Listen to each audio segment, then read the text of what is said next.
Rendering a scene with a high-quality lighting setup can produce a highly realistic rendering of that scene. However, in the real world, lighting can have very subtle effects on a scene. Not just light from traditional sources, but also from reflected light sources in an environment. All the light coming from all around an environment in the real world contributes to the illumination of an object within that environment. One method of simulating that lighting phenomenon is to render a scene using what is known as a high dynamic range image, or HDR image. An HDR image is different from a standard JPEG in that it contains considerably more image information. A typical digital image contains 16.7 million colors, which is comprised of 256 levels for each red, green, and blue value, more than enough to look like a true photograph. An HDR image contains pixels of which the colors are defined by using a floating point number for the red, green, and blue values. This effectively provides an unlimited number of colors available in the image. But what makes it high dynamic range is that the image is creating using multiple exposures, from underexposed to overexposed, and several in between, allowing us to adjust the exposure of the image as we choose. Let's work through adding an HDR environment and light to a simple scene. Open the file Chapter 6 HDR Jade Vase 01.max from the Chapter 6 subdirectory of the Scenes folder. This opens a simple file that we can use to add an HDR environment to, along with a skylight that we'll be able to use as an HDR light source. Currently, the scene has one spherical area light illuminating the vase. Click Render Production to render the camera view. While the rendered image does look good, the lighting is flat and the reflection in the vase lacks any visual detail. Close the render frame window. In the Create panel, click the Lights option. From the Lights drop-down, choose Standard. Click the Skylight from the Object Type rollout. In the top viewport, click once to place the skylight into the scene.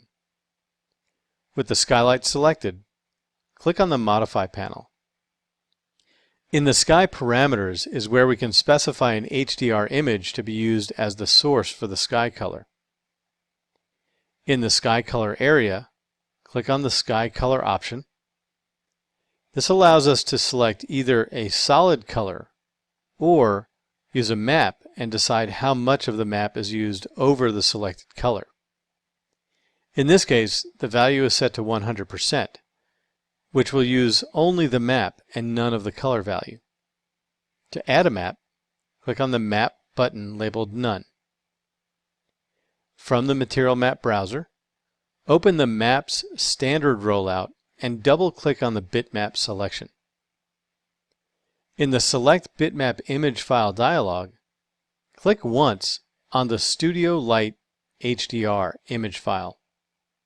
In the lower left of the dialog, click on Setup to open the HDRI Load Settings dialog.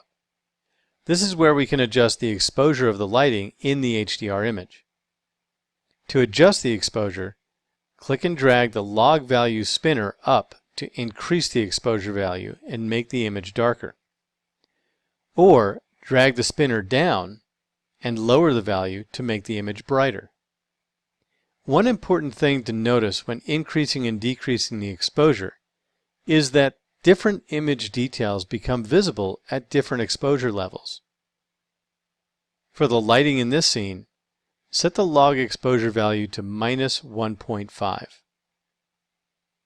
We also need to make sure that the internal storage option is set to Real Pixel 32 bits per pixel, with the default exposure deselected.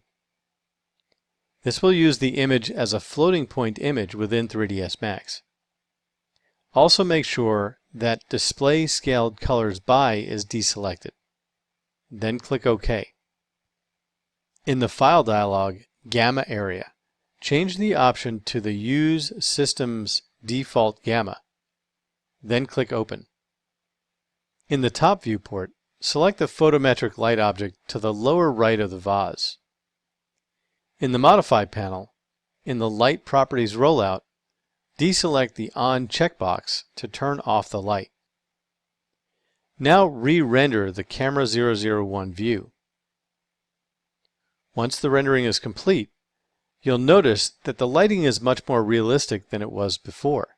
However, the lighting still looks flat. Close the render frame window.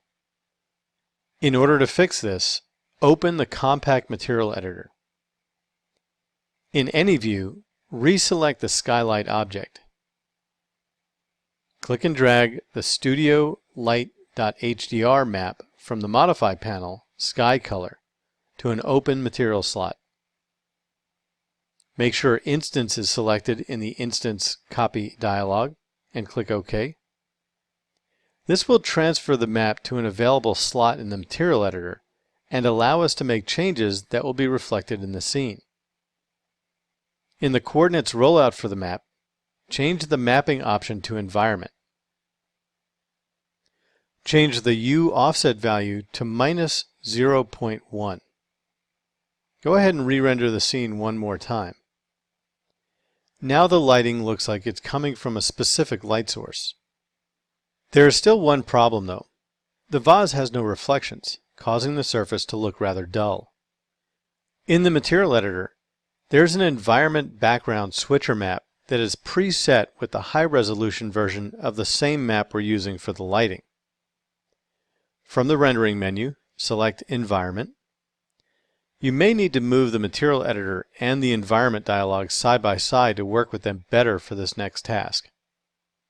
Click and drag the Environment Background Switcher map from the Material Editor to the Map option for the Environment map. Make sure Instance is selected in the Instance Copy dialog and click OK. Now re-render the scene one last time. Pay attention to the reflections in the vase. They now accurately reflect the environment around the vase and give us a more complete scene. Go ahead and save your file.